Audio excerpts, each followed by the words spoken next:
Why sound so much more important than a word which is a meaning? If you touch the sound, you're touching creation. If you touch a word, you're just going into the psychological structure of human beings. Do not discount the power of the sound, it has influence on everything. Mantra is a combination. You get the right combination, right, it will open up a doorway into creation.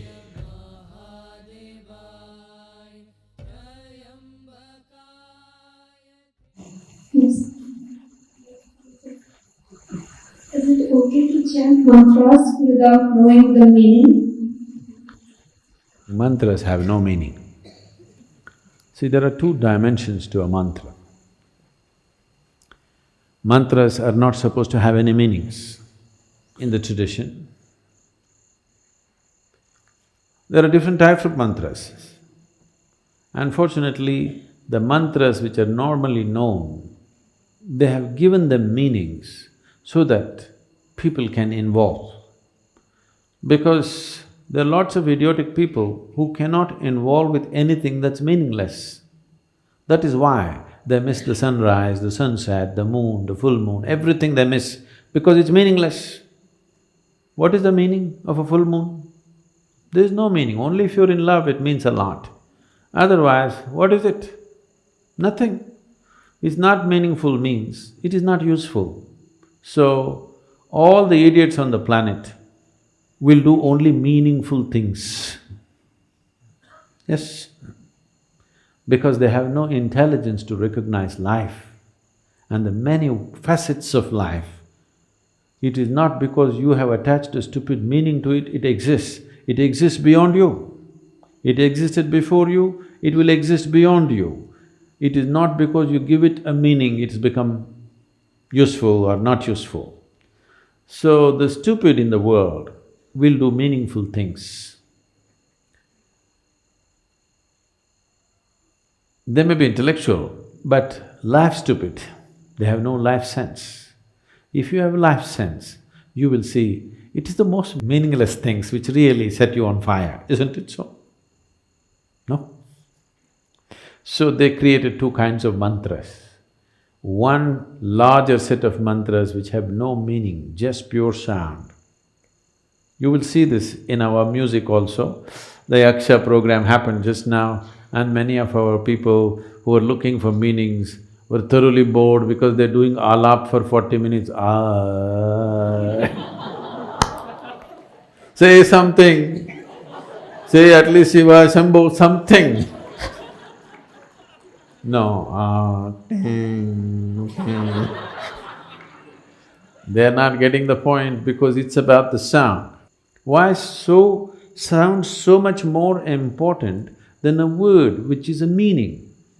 Meanings are made up in human minds. Sound is the essence of creation. If you touch the sound, you're touching creation. If you touch a word, you're just going into the psychological structure of human beings.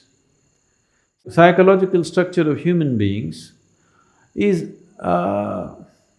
essentially a certain kind of madness. We can enjoy it, we can use it, but essentially it's a certain kind of illusory setup. Sound is a fundamental aspect of creation.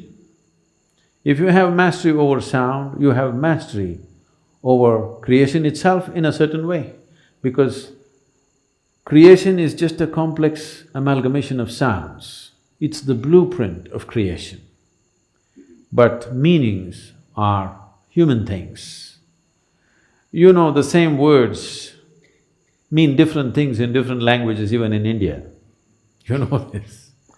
The same word means different things because it's all made up. The sound is not made up. Sound is part of the creation. Sound is part of the existence. Sound is part of making the creation happen. Right now, the whole creation is reverberating in a certain way. You cannot hear it, it doesn't matter. But the words and meanings are a human making. It is meaningful only as a conspiracy. When I say a conspiracy, do you hear what the cricket is saying? What is he saying? You don't know, but they're talking. They're also like you. Some of them are just making sound, just doing alap. Just sound, simply enjoying the sound. Enjoying the creation in one sense means enjoying the sound of it. If you don't have a keenness to listen, if you don't have a keenness to pay attention, you cannot enjoy any aspect of creation, actually. You will only enjoy psychological patterns in your head. So this is the reason why most human beings want to speak, most of the time they want to be talking. Not because they have something to say, because they have to find meaning. Simply, either silence or sound, both are too overwhelming. That is why when we say spiritual process, first thing is silence.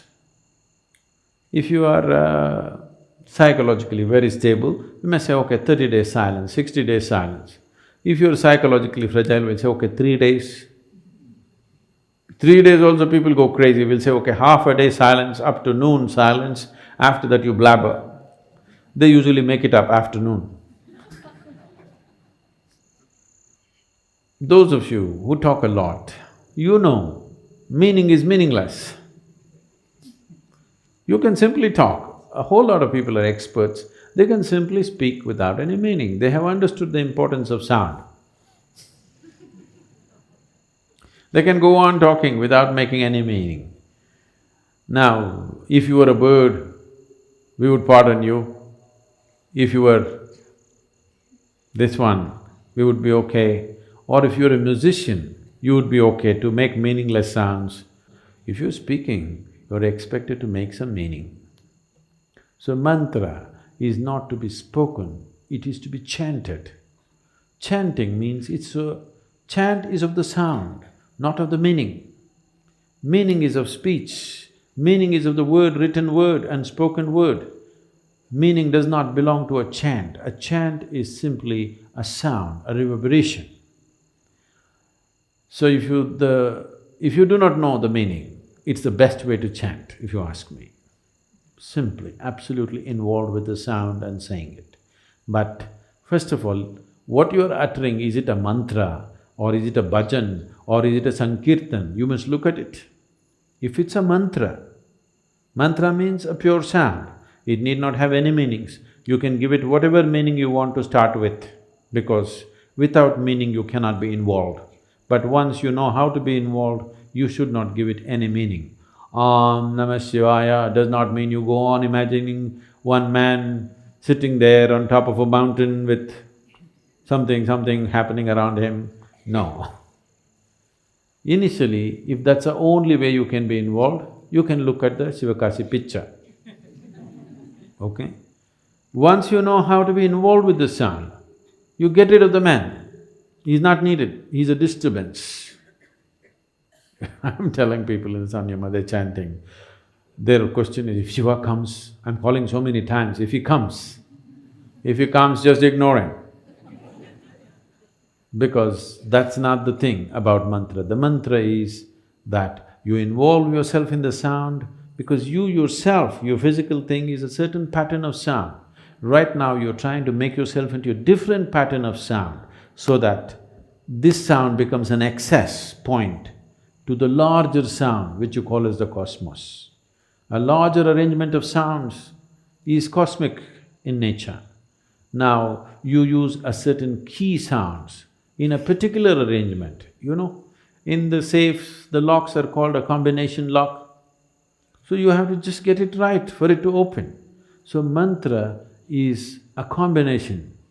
You get the right combination right, it will open up a doorway into creation. It is not the meaning. Whatever meaning you give it, however high or low you think the meaning is a made-up thing. It's a psychological process. It has no existential meaning. No word has any existential meaning. Right now, whatever English words we're uttering doesn't mean anything to the trees. But if you can… actually these experiments have been done. If you sit here and sing beautifully, I cannot do that, but if you sit here and sing really properly, the tree is full of flower. It could be because of yaksha. Okay, the rains have aided it, but do not discount the power of the sound. Do not discount the power of the sound, it has influence on everything. Or if you chant a mantra, the tree may respond to it. If you sing music, it may respond to it. If you just generate a thought, it may respond to it. But if you speak, it will not respond. This is true with the tree, this is true with the divine.